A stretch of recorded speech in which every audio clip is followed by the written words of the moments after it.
Maggi मुल्क के लिए 2 मिनट CNN के ताउन से लॉन्च एग्री चैलेंज एक मुनफरिद केस स्टडी चैलेंज है जिसने हिंदुस्तान के टॉप 26 कॉलेजों के बासलाहियत तलबा को मुंतखब किया है। इसमें ये तलबा एग्री बिजनेस सॉल्यूशंस पेश करते हैं जो कि फार्म सेक्टर को ज़्यादा पायदार, अहल और फ़ायदेमंद बनाने में मदद करेंगे। अब जबकि इस हफ्ते इसका ग्रैंड फिनाले होने जा रहा है, हमने नेस्ले इंडिया के चेयरमैन और मैनेजिंग डायरेक्टर सुरेश नारायणन से बात की और इसकी अहमियत और असर को समझने की कोशिश की।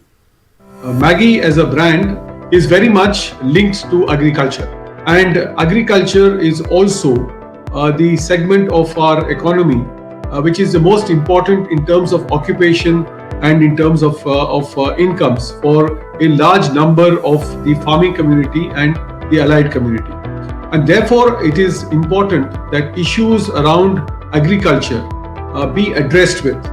And what better brand than Maggi to contribute in its own small way to good ideas coming into agriculture, and some of them hopefully, as we will see today, being implemented to a worthy cause.